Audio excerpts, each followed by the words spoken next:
강혜신의 오늘의 미국.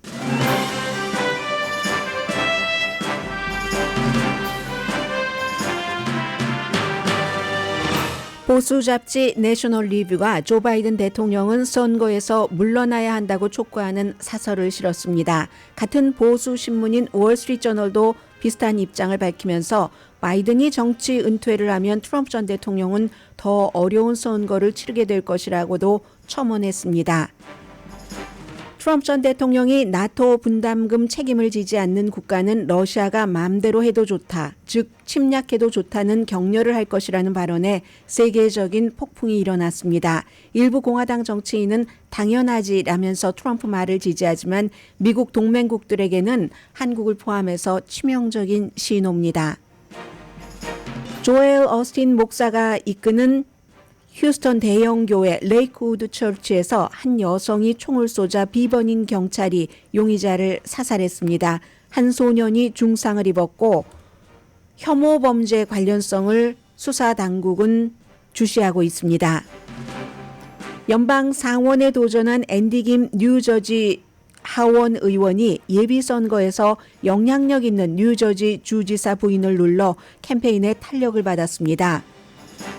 국방장관이 방광 이슈로 다시 중환자실에 입원했습니다. 대통령에게도 알리지 않았다는 지난번과는 달리 이번에는 국방장관이 대행을 확실히 하고 입원했습니다.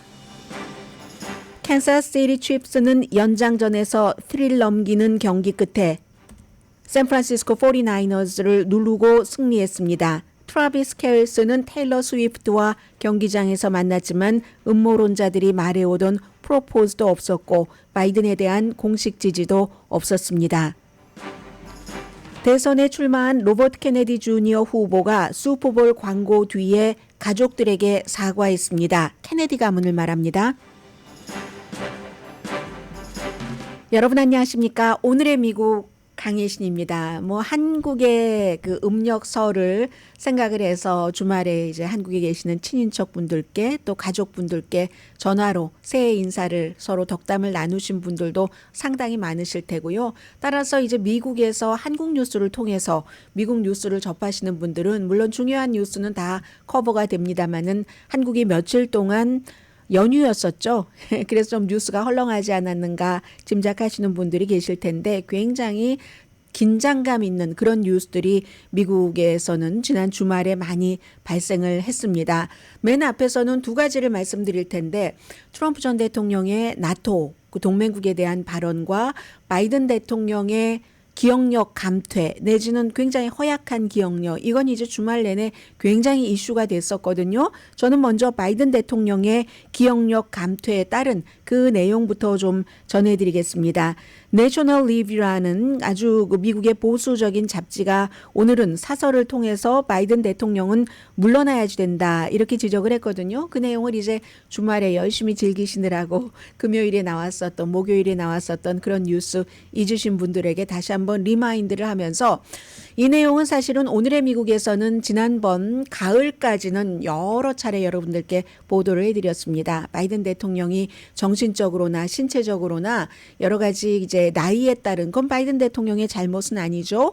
그런 그 무력감이나 약함 같은 것이 있어서 사실은 물러나 주면은 누가 있겠는가라고 얘기를 하지만 대통령이 버티고 있으니까 사람이 보이지 않는 거지 실제로 이제 그러한 것을 하려면은 적어도 가을까지는 은퇴를 했었으면 좋았을 텐데 하지 않았다 하는 말씀을 여러 번 드렸습니다. 그 뒤에는 투표용지가 다 이제 만들어졌고 해서 더 이상은 민주당으로서는 어찌해 볼 수 없는 것처럼 보이다가 특별검사가 바이든 대통령의 기밀 서류를 어떻게 핸들했는가 하는 것을 수사를 하고 발표하는 과정에서 특별검사로서는 그게 의무인 겁니다. 왜 나는 이 사람을 기소하지 않는가? 기소를 해도 어차피 배심원들은 이 바이든이라는 사람을 동정심이 많고 좋은 사람이고 선의를 가지고 있고 그리고 이제 기억력이 감퇴되는 old people이라고 old person이라고 나이 드는 사람이라고 생각하기 때문에 그에게 유죄를 편결하지 않을 것이다. 그러므로 기소하지 않는다. 그것도 이제 기소하지 않는 하나의 이유였었잖아요. 물론 트럼프 전 대통령이 갖고 있었던 기밀 서류와의 여러 가지 비교 같은 면도 있었지만 이게 발표가 되고 나서는 터닝 포인트가 된 겁니다. 비등점이 꽉 올라서 그동안 민주당 내부에서도 현직 대통령이니까 대통령이 하겠다고 하고 대통령 부인이 하겠다고 하니까 어떻게 말하지 못하고 유일하게 딘 필립스라는 미네소타주가 지역구인 연방 하원 의원만이 그에게 도전을 한 거잖아요.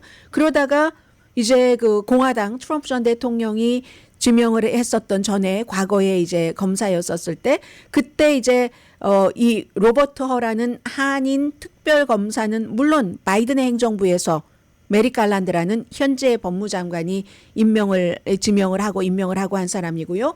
그래서 이제 이 사람이 이 바이든의 기억력이 이게 정말 나쁜 거야. 우리가 쭉 그 수사를 하다 보니까 실제로 바이든 대통령을 5시간 동안 인터뷰를 해보니까 2017년도에 바이든의 그 고스트 작가라고 우리가 많이 얘기하죠. 자서전을 대필한 사람이 했었던 것보다 상태가 더 나쁘네. 바이든 대통령의 정신 상태가 너무 나빠. 기억하지 못하는 것들이 너무 많아. 언제 부통령을 했는지, 언제 아들이 숨졌는지 이게 이제 쫙 나온 거잖아요. 그 뒤에 이제 기자회견에 대해서는 바이든 대통령이 막 화내면서 기자회견하고 그것도 바이든 대통령에겐 감점이었죠. 또 그걸 커버하기 위해서 기자회견을 했는데 거기서도 또 사람을 혼돈을 하고 이집트와 멕시코의 지도자를 이러한 것들이 있은 뒤에 주말에는 텔레비전의 모든 시사 토크쇼가 온통 이 얘기였습니다. 그런데 여기서 주의할 것이 몇 가지가 있습니다. 그럼 바이든이 물러난다고 공화당에게 반드시 좋은가? 이건 또 다른 문제인 거예요. 그런데 어쨌든 지금 이제 공화당에서 특별히 하고 있는 것은 그동안 수없이 우리가 바이든 대통령 말 실수한다, 신체가 나쁘다 하고 얘기했는데 그동안 한 번도 민주당은 또 언론은 그렇게 얘기하지 않았잖아 라고 말하지만 언론은 많이 얘기를 한 언론도 있습니다. 대체적으로 많이 안 했지만 오늘의 미국에서도 또 다른 사람이 이제 그 나갈 수 있는 그 마감 시한 같은 것을 굉장히 여러 번 말씀을 드렸습니다. 그런데 이제 이게 공론화가 된 겁니다. 한인 특별검사에 의해서. 그리고는 오늘 중요한 내셔널 리뷰라는 보수적인 잡지에 사설이 나왔는데 그겁니다. 미국의 대통령이 이전까지는 그 4년 더 재임하기는 좀 그래.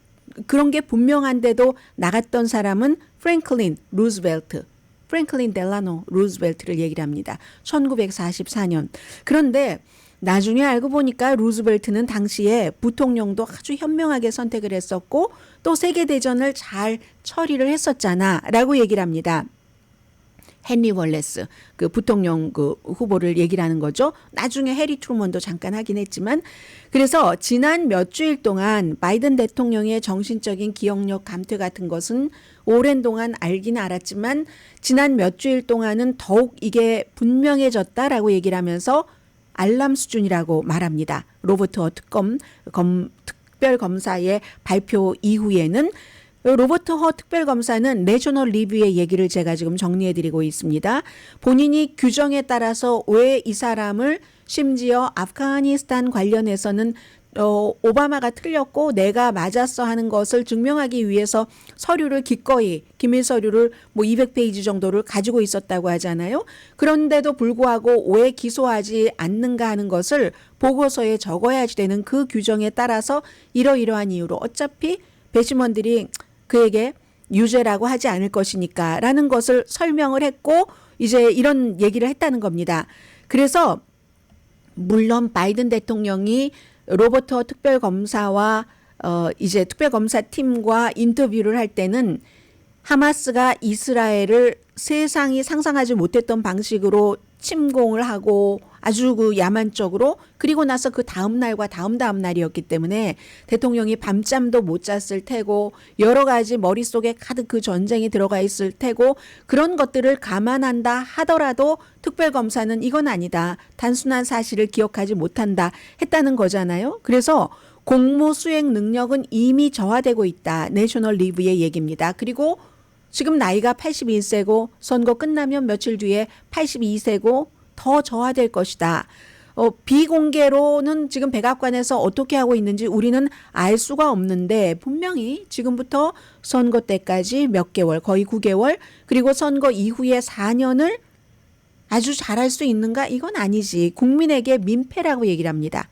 그가 만약에 당선이 된다면 역사는 백악관 내부에서 바이든 때뿐만이 아니라 대통령이 아프고 뭐 좀 뭔가가 허약하고 하는 것을 국민에게 말하지 않습니다. 오히려 덮으라고 한다는 거, 덮고 있다는 것을 얘기를 하면서 이건 그렇게 계속될 경우는 지속적인 미국의 국가 비상사태라고 얘기를 합니다. 또 다른 한편으로는 만일 바이든 대통령이 부통령 카멜라 해리스에게 그 자리를 물려줄 수밖에 없다면 선출되지 않은 사람이 대통령이 되는 이것도 또 다른 정치에 좋을 리가 없다는 얘기죠.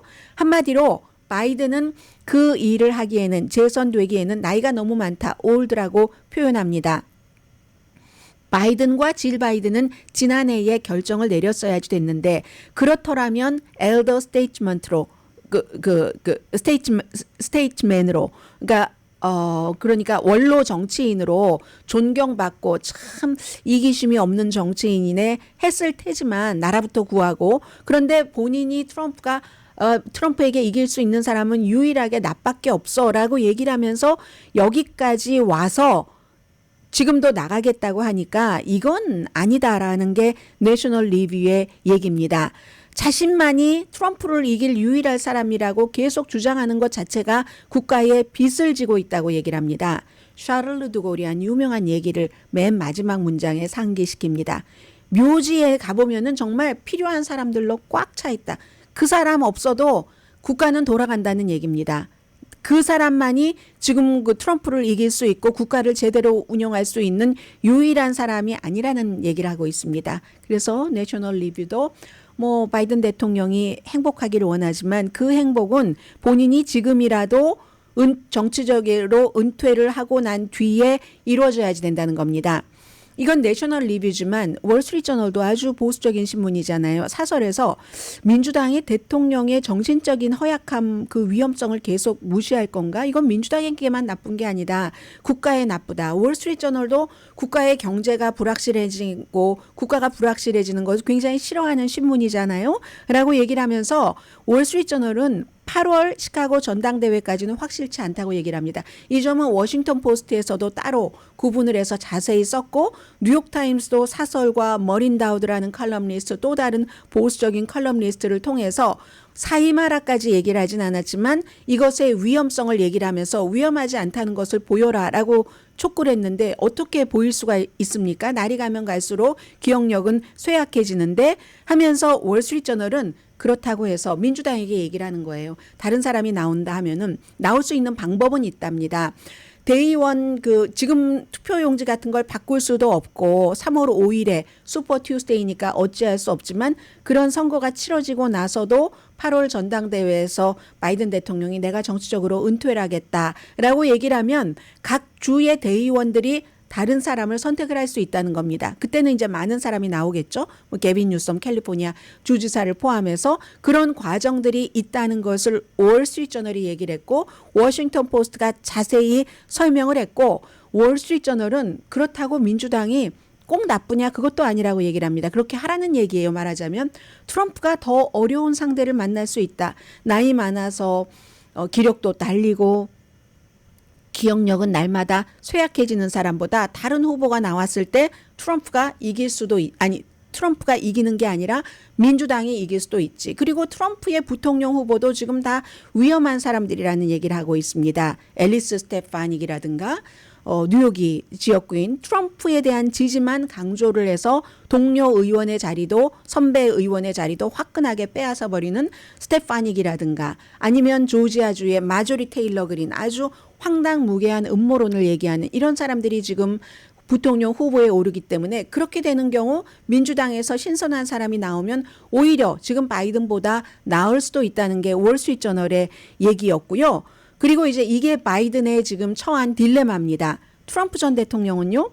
이건 사실은 새로운 얘기는 아닌데 트럼프 전 대통령이 과거 대통령일 때부터 나토에 대해서 굉장히 안 좋은 감정을 갖고 있었고 그건 이제 나토가 분담금을 제대로 내지 않는다. 원래는 2006년도에 구속력이 있는 건 아니었지만 2014년도에 나토가 비준을 하죠.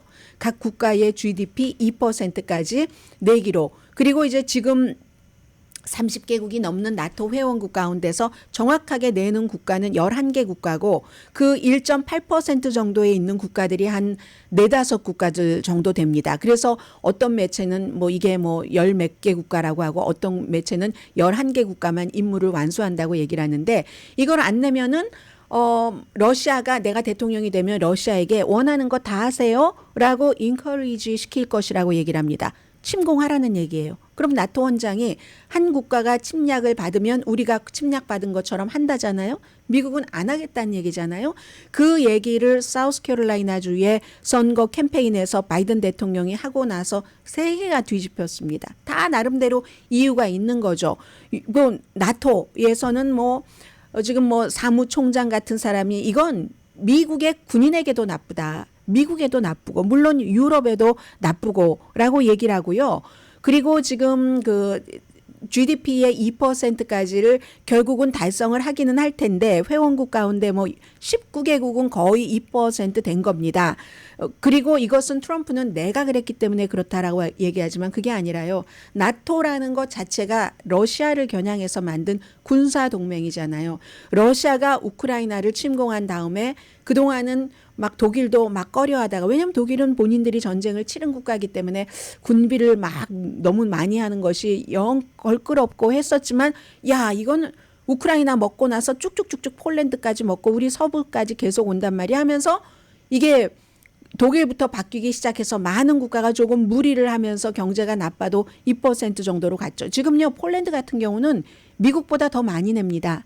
미국이 GDP의 3.5%를 분담금으로 하고 있는데 그리고 이 돈은 미국에 내는 게 아니에요. 나토에서 운영을 하는 거지.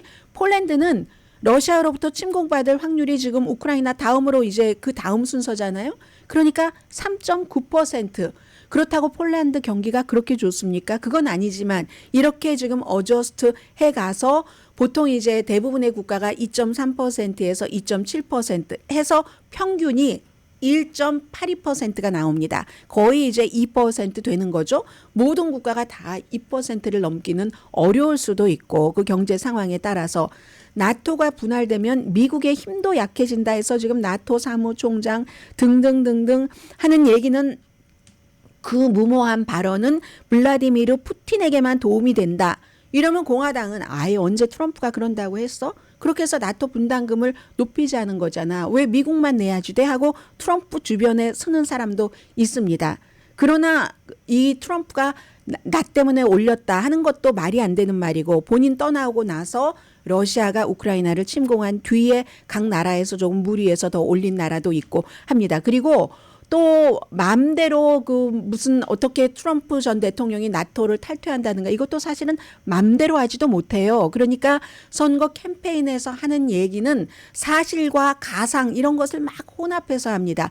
의회 돈과 관련된 것이기 때문에 의회가 지지를 해야 되고 만약에 의회의 승인이 없이 트럼프 전 대통령이 뭔가 나토에 관해서 결정을 해버린다면 그거는 이제 의회가 대통령을 탄핵할 수 있는 그 같은 사유가 될 수 있는 거죠. 그래서 이제 이게 굉장히 중요하고 트럼프 전 대통령은 또 사우스캐롤라이나의 유권자들에게 얘기할 때도 내가 말이에요. 대통령이었을 때 가상의 시나리오, 본인의 머릿속에 있는 시나리오를 얘기하면 사람들은 그게 사실이라고 생각합니다. 어떤 빅 컨트리의 지도자가 우리가 회의하고 있을 때 일어나서 나에게 질문을 해서 분담금 만약에 못 내면 어떻게 우리 미국이 방어를 하시겠습니까? 해서 I said no라고 했다면 또 유권자들이 막 박수를 쳐요.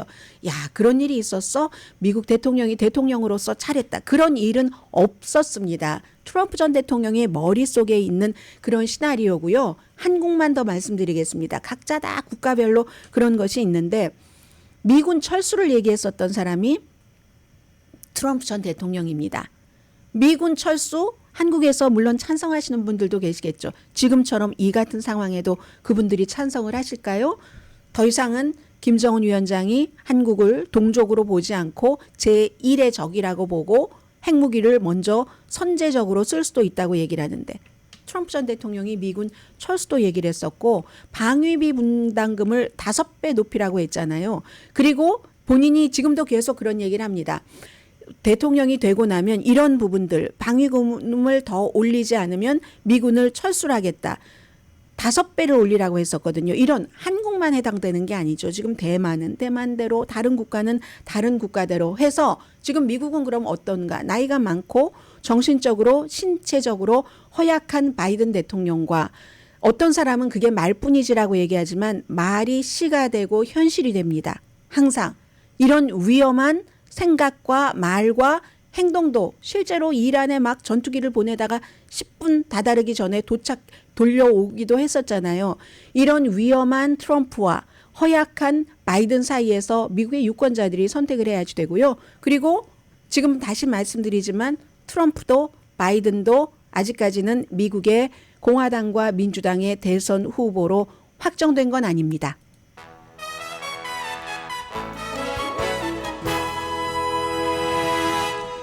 라디오 서울 방송 오늘의 미국 듣고 계십니다.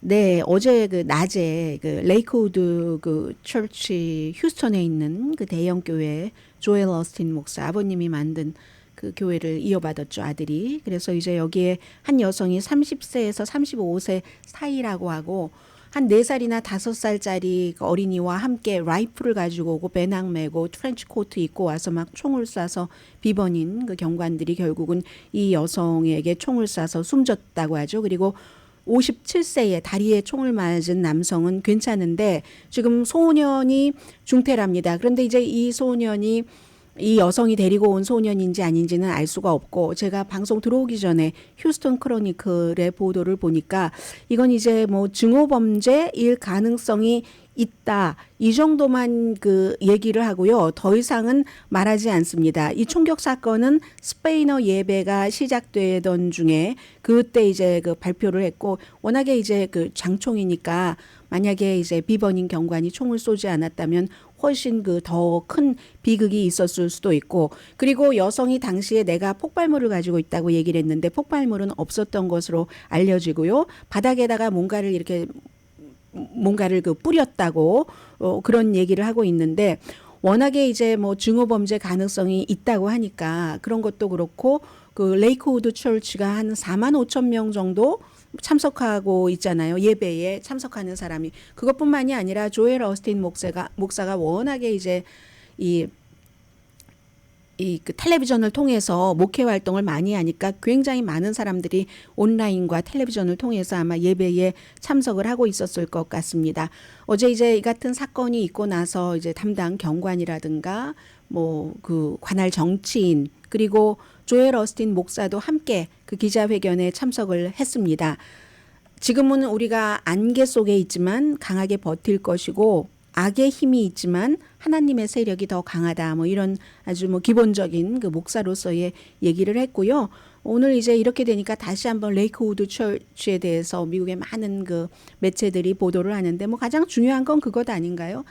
신에게 충성을 하면 조엘 오스틴 목사의 그 넘버 원 그 인기 있는 이유가 신에게 충성하면 신은 그 자신에게 충성하는 사람에게 물질적으로 보상한다. 이게 조엘 어스틴 목사의 메인 메시지입니다. 설교 자체는 굉장히 심플하고 낙관적이고 뭐 좀 밝고 그런 거죠. 어제 이제 이런 일이 있었다. 그래서 수사 결과라든가 중간에 대해서는 또 이제 기자회견을 할 텐데 아직까지는 오늘은 기자회견을 하지 않고 있습니다.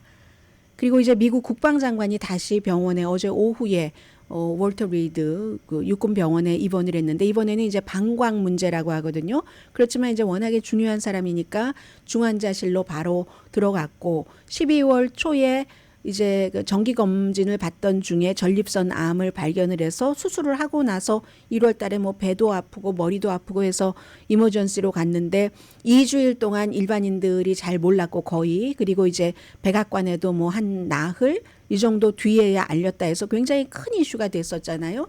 나중에 이제 국방장관이 기자회견을 해서 사과도 했고 그리고 아마 이달 말로 예정돼 있는데요. 그 의회 청문회 그때 왜 그랬는가 하는 그런 이제 청문회에도 참석을 해야지 되는데 이번에는 아무튼 방광 이상으로 입원을 했는데 의사는 언제까지 입원해야지 되는가 이런 것은 알 수 없다고 하지만 이번에는 그래도 이제 부장관에게 그 캐틀린 힉스 당시에도 뭐 어디 여행 갔다가 대신 일하고 했었잖아요. 공식적으로 확실히 그 본인의 일임을 하고 합참 의장과 이 두 사람이 백악관에 이런 것을 알렸다고 얘기를 합니다. 퇴역한 그 로이드 어스틴 이름을 말씀 안 드렸었어요. 로이드 어스틴 국방장관이 퇴역한 사성 장군인데 미국 역사상 처음으로 아프리칸 아메리칸 국방장관이 나와서 굉장히 그 주목을 많이 받았고 많은 사람들은 아니 봐라 뭐 찰스 그 3세 영국 국왕 같은 경우는 바로 그 암이 있다고 얘기를 하고 하는데 이거 뭐야 하지만 영국처럼 상징적인 그 왕이라는 사람과 미국처럼 지금 전쟁을 치르고 있는데 우크라이나와 이라크 하마스 전쟁 치르고 있는데 그걸 총관장을 하는 최고의 책임자 국방장관이 아프다 뭐 암이다 이런 걸 발표하는 것은 조금 다르게 취급해야지 된다는 생각은 여전히 듭니다.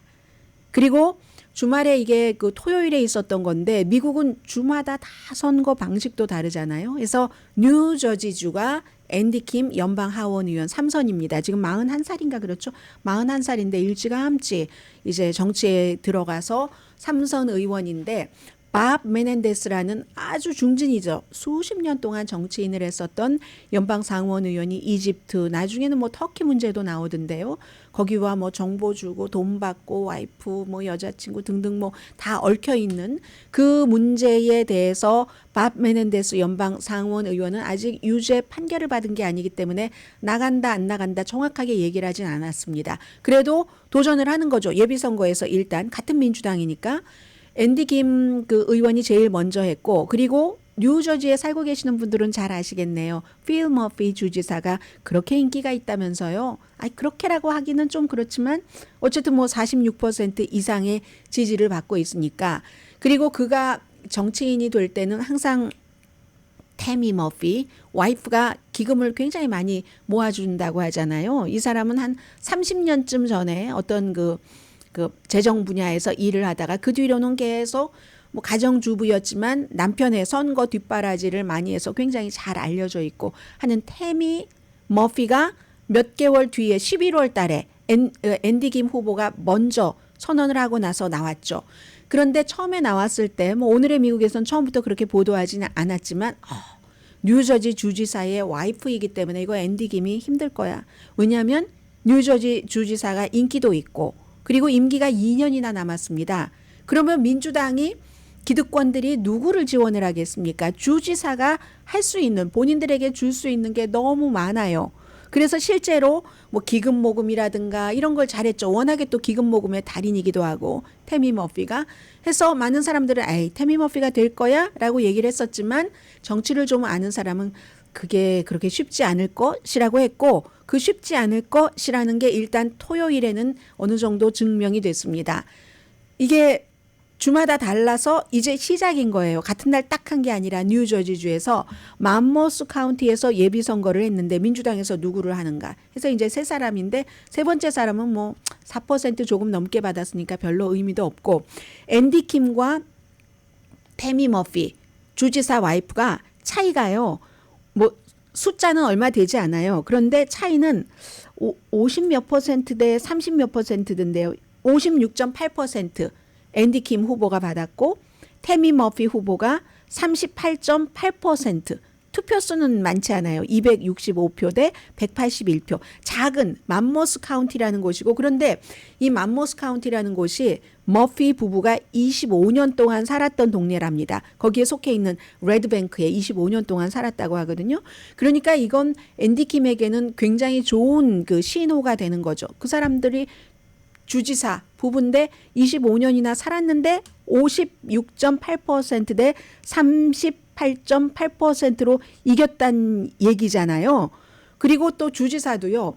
호감도에 대해서는 별 변화가 없는데 비호감도를 주지사 와이프가 지금 연방 상원에 출마한다라고 유권자에게 얘기를 해놓고 비호감도를 조사해보면 비호감도가 민주당에서도 무당파에서도 공화당에서도 뭐 주지사에 관한 거지만 이게 올라가거든요.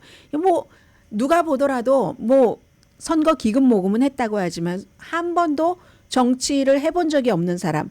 그에 비해서 앤디 김 후보는 지금 뭐 하원 의원이기도 하고 연방 젊었을 때 하원 의원을 하기 시작해서 3번을 잘해오고 있고 첫 번째 그 지역구 자체가 원래 공화당 성향이 강한 지역구였는데 민주당으로 나가서 돼서 차곡차곡 좀 신실하다는 이미지가 강한 사람이잖아요. 그래서 이게 앤디 김 의원이 한 얘기예요. 아니 맘모스 카운티에서 그랬다면 우리가 다른 곳도 뭐 한 20군데 카운티 정도는 더 남았다고 하죠. 우리가 못 이길 게 없는 거잖아 라고 얘기를 하는 거죠. 태미 머피 후보는 58살, 앤디 킴 의원은 41살의 3선 의원입니다. 전체적으로는 앤디 킴 의원이 주 전체적인 지지를 보면 32%대 20%로 주지사의 와이프 태미 머피 후보보다 앞서갑니다마는 히스패닉이나 흑인계에서는 조금 뒤집니다. 이건 이제 이 태미 머피나 또 그 주지사 필 머피의 여러 가지 그 기득권적인 그런 게 있는 것 같은데 그게 아무리 있어도 표를 주는 것은 그 사람들이 뭐 돈도 지원할 수 있고 뭐 공식 지지 선언 같은 것도 할 수 있지만 표 자체는 일반인들이 주는 거잖아요. 거기서 앤디 김 후보가 앞서가는 것 같습니다. 뭐 30대에 연방 하원 의원이 되기 전에는 국무부에서 일했고요. 아프가니스탄 전쟁에서 민간인 자문으로 일했고 버락 오바마 당시에 이제 뭐 자문 이런 것을 했었던 국가안보 보좌 같은 것을 했었던 사람이 앤디 김 연방 하원 의원입니다. 잠시 뒤에는요. 슈퍼볼과 관해서 뭐 경기 자체도 경기지만 뭐 슈퍼볼 하면 광고가 들어가고 정치인들의 움직임이 들어가고 이번에는 특히 테일러 스위프트와 테일러 스위프트의 그 남자친구 애인 트라비스 켈스 애인과의 이런 그 문제들 등등등이 있잖아요. 그리고 새로운 티무라는 곳이 선전을 많이 하더군요. 이 아마존보다 훨씬 싸고 막 쭉쭉쭉쭉 크고 있는 이런 회사. 슈퍼볼은 미국의 많은 것을 포함하고 있습니다. 해프타임도 너무너무 놀라울 정도로 근사했습니다. 자, 잠시 뒤에 슈퍼볼을 통해서 스포츠, 정치, 경제, 사회를 다 한번 볼 수 있는 기회가 될 것 같거든요. 잠시 뒤에 뵙겠습니다.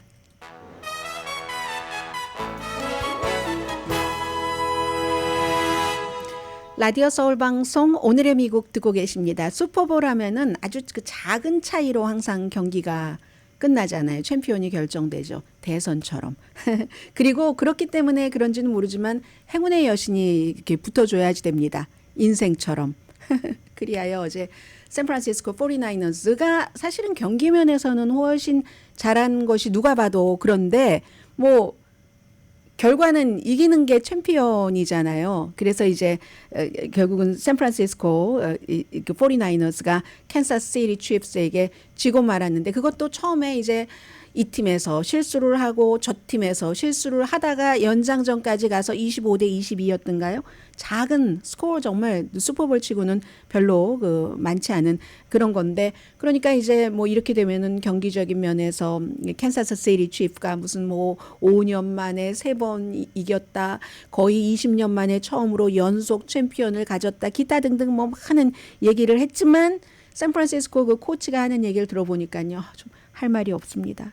너무 막 슬프고 뭐 이렇습니다. 뭐 이런 식으로 아무튼 얘기를 했고요. 해프타임에 R&B의 스타 어쇼가 아니 안 춥나요? 라스베가스에서 어제 했었죠. 라스베가스에서 슈퍼볼 한 거 처음이었죠. 라스베가스에 살고 계신 분들 뭐 라스베가스 하면 스포츠 갬블도 많으니까 굉장히 열기가 강했을 텐데 막 우통 벗고 뭐 그렇게 노래를 부르고 또 무슨 뭐 롤러스케이트도 타고 했었잖아요. 무대에서. 그래서 그 에너지 춤추는 막 그 에너지도 그냥 에너지가 아니라 하이 에너지 같은 것 뭐 대단했고요. 알리시아 키즈 뭐 Will I Am 언제의 Will I Am인가요? 막 10년보다도 훨씬 더 Will I Am은 버락 오바마가 대통령이 될 때 이때 이제 한참 위로 올라갔었는데 이런 가수들 저는 처음에요.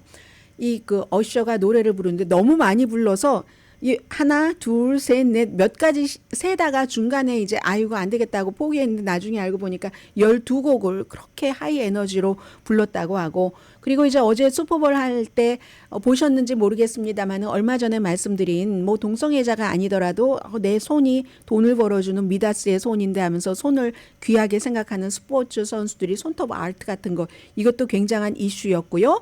그리고 광고는 대단했죠. 뭐 인공지능을 통한 그런 그 광고 뭐 이런 것들도 많이 있었고 뭐 광고야 뭐 여러분들께서 여기저기서 많이 보실 테니까 특별하게 말씀은 안 드리겠습니다만은 저는 하나 눈에 띄었던 게 티무 광고가 굉장히 많았습니다. 많은 분들께서 TEMU 테무라고 읽으시는 티무라는 이제 전부 중국 물건인데 미국으로 오고 직접 배송이 되고 배송비 안 받고 아마존보다 훨씬 싸기 때문에 어떤 건 조잡한 것들도 있지만 그 가격 때문에 그게 모두 가려지는 이 티무가 어제 이만저만한 광고를 한 게 아닙니다. 뭐 30초에 700만 달러인 광고라고 하잖아요. 그로 인해서 제가 오늘 아침에 봤더니 조금 그 주식값은 올라가고 있는데 이 같은 그리고 뭐 틱톡 같은 것도 바이든 대통령도 이때다 하면서 이제 그 슈퍼볼인데 그 정신적인 연약함 때문인지 슈퍼볼인데도 대통령이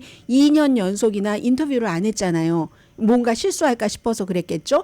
그러면서도 틱톡으로 Hey guys 하면서 젊은이들에게 막 인사를 나누는 이런 것들도 있었고 트럼프 전 대통령은 뭐 테일러 스위프트 비난했는데 내용은 제가 말씀드리지 않겠습니다. 별로 뭐 의미도 없는 것 같고 그리고 MVP는 트라비스 켈스가 아니라 코로백인 패트릭 마홈스가 받았는데 이 패트릭 마홈스가 MVP 받은 것도 지금 이제 어제 슈퍼볼에서 가장 뭐 중요했었다고 사람들이 관심이 많았다고 하는 테일러 스위프트하고도 연관이 되는데 테일러 스위프트가 일본에서 공연 끝내고 왔어요. 경기장에 와서 뭐 나중에 서로 키스하고 허그하고 있는데 오늘 파이낸셜 타임스가요. 테일러 스위프트를 트라비스 켈스와 테일러 스위프트가 연인일 수밖에 없는 이유라고 얘기를 하면서 기사를 쭉 썼는데요. 이 트라비스 켈스가 스포츠계에서는 오래 알려졌지만 테일러 스위프트와 연애를 하면서 세계적으로 알려졌는데 이 조합이 완벽하게 이해가 된다는 겁니다. 이게 미국의 정치 문화를 얘기를 한다는 거예요. 이 바로 트라비스 켈스의 정치적인 신념 때문에 오하이오주 클리블랜드 태생입니다. 그런데 모든 가장 유명한 백인 그 운동선수보다 가장 진보적이고요. NFL 선수 가운데서 BLM, Black Lives Matter에 제일 먼저 이제 거기에 손을 뻗쳤던 이런 사람입니다. 그게 스위프트가 경기장에 나타나기 6년 전에 2017년이었어요. 벌써 9월 24일. 여러분들 콜린 캐퍼닉이라고 뭐 그렇게 능한 선수는 아니지만 역시 샌프란시스코네요. 그 선수가 아프리칸 아메리칸의 정체성으로서 NFL 막 조지 프로이드 사건이 있었을 때 무릎 꿇고 국가가 울려 퍼질 때 이때 기억하시죠? 그때 제일 먼저 바로 이 테일러 스위프트의 애인인 트라비스 켈스가 콜린 캐퍼닉과 함께 무릎 꿇기를 했었던 그 흑인에 대한 백인 경관의 잔혹함에 항의하기 위해서 그랬던 선수입니다. 바로 이 트라비스 켈스가 하는 얘기는요. NFL에 풋볼의 반 이상이 흑인 선수인데 하면서 이제 거기에 이렇게 된 거죠. 그리고 이번에 MVP를 받은 패트릭 마홈스 선수도요. 사실은 흑인으로 구분되지만 혼혈이에요. 바이레이셜입니다. 아버지는 흑인이지만 어머니는 백인이거든요. 그런데도 버락 오바마와 똑같은 케이스죠. 미국에서 흑인 피가 들어가면 흑인으로 구분을 합니다. 이럴 때는 백인으로 안 쳐준다. 이 얘기가 더 맞을지 모르겠습니다. 그때의 트라비스 켈스가 바로 같은 팀의 쿼터백 패트릭 마홈스 등등을 생각을 하면서 무릎 꿇기를 같이 했었던 사람이고요. 버드라이트가 무슨 뭐 성전 환자 한 사람에게 버드라이트 뭐를 보내고 해서 버드라이트 보이코트 운동이 또 많이 일어났었죠. 보수에서. 여기서도 켈스는 그런 일이 있고 몇 주일 뒤에 버드라이트 광고에 등장을 합니다. 백신에 대해서는 NFL 선수 가운데서 트럼프 전 대통령을 지지하는 선수들도 많습니다.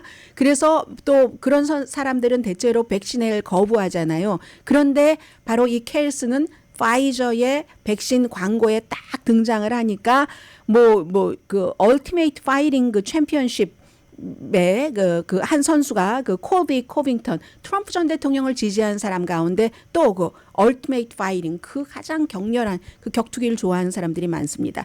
이 콜비 코빙턴이 이 백신을 지지했다고 해서 가장 큰 쓰레기다 하고 트래비스 켈스 그렇게 얘기를 한 적도 있었고요. 아무튼 그런 일들 등등 해서 또 다른 유명한 뉴욕 제츠의 쿼터백이요. 아론 로저스도 백신에 반대하는 사람이잖아요. 그러니까 켈시를 미스터 파이저라고 얘기를 하면서 막 비난하고 이런 일들이 많았기 때문에 사실은 이런 모든 것들을 보면은 테일러 스위프트와 이 트래비스 켈스가 뭐 정치나 사회적인 이슈에서 굉장히 비슷하다 하는 얘기들을 하는 겁니다.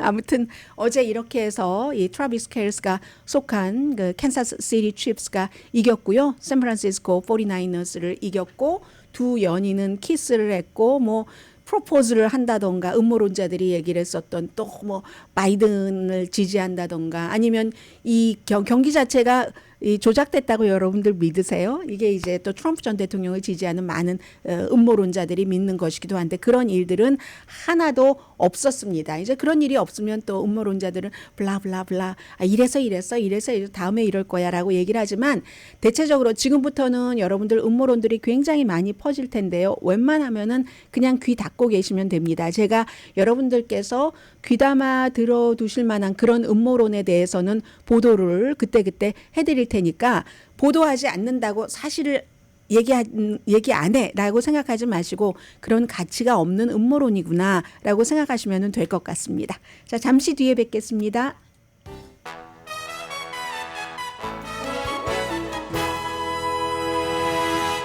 라디오 서울 방송 오늘의 미국 듣고 계십니다. 오늘 뭐 내일 그 의회에선 중요한 일들 많이 일어나거든요. 연방 상원에서는 지난번에 국경안과 우크라이나 이스라엘 지원안이 통과되지 않았기 때문에 그걸 이제 따로 떼서 우크라이나 이스라엘 지원안만 오늘 그 투표를 할 것으로 예상이 되고요. 2명의 인질이 이스라엘이 특수작전을 해서 구해졌습니다. 이 가자지구의 맨 남쪽 그 라파에서 구해졌는데 또 이스라엘이 공습을 해서 같은 그 기간에 팔레스타인 사람들 라파에 있는 사람들 한 50명 정도는 숨졌고요. 지금 인질로 이스라엘이 구하신 분은 60세와 70세 되시는 분입니다. 바이든 대통령은 이스라엘에 대책을 세우고 공격을 해라. 이거 100만 명이 지금 그 라파 지구야. 그 라파라는 조그마한 도시에 가자 지구의 전체 인구의 거의 반이 지금 모여 있는 겁니다. 그래서 이제 그러라 하니까 벤자민 네탄야후가 주말에 그 미국 ABC 방송과 인터뷰하는 거 보니까 얼굴을 아주 그냥 뭐 너무 당당하게 우리는 모든 가자 지구를 그 지구의 팔레스타인 사람들을 보호하는 정책을 다 만들어서 그 정책 그대로를 우리는 시행을 하고 있습니다. 이런 얘기를 한 것이고 그러니까 이제 지금 벤자민 네탄야후나 블라디미르 푸틴이나 다 미국에서 대통령 선거에서 트럼프 전 대통령이 당선되기만을 아주 간절하게 기다리고 있는 거죠. 네, 한 가지 뉴스를 말씀 안 드렸었죠. 어제 그 슈퍼볼 그 광고에서 이제 정치인들도 선거철이니까 광고를 많이 하는데 로버트 케네디 주니어가 그를 지지하는 슈퍼팩 정치행동위원회에서 광고를 하는데 그 광고가요 완전히 그 삼촌도 나오고 아버지도 나오고 제클린 케네디도 나오고 하면서 처음 시작이 그래요. 케네디 가문의 사람이라는 거예요. 그랬더니 케네디 가문에서 아니 지금 민주당에서 본인이 후보로 처음에 나와서 바이든에게 해가 될 것이라고 생각을 했고 그리고 그 뒤에는 민주당이 그를 지지하지 않으니까 당을 탈퇴해서 무소속으로 출마하고 있습니다. 그런데 아니 케네디와 로버트 케네디 민주당 그러니까는 그런 친척과 아버지를 거기에 끌어다 대면서 이렇게 할 수가 있어 하고 비난을 많이 했죠. 그랬더니 결국은 로버트 케네디 주니어 후보가 좀 사과를 하기는 했습니다. 필요한 때는 민주당, 필요하지 않은 때는 또 싹 버리기도 하고 이러한 것이 뭐 별로 크게 이 사람에게 도움이 될 만한 광고는 아니었겠다는 느낌은 들고요. 이제 음력설도 지났습니다. 새로운 2024년 결심 강혜신이었습니다.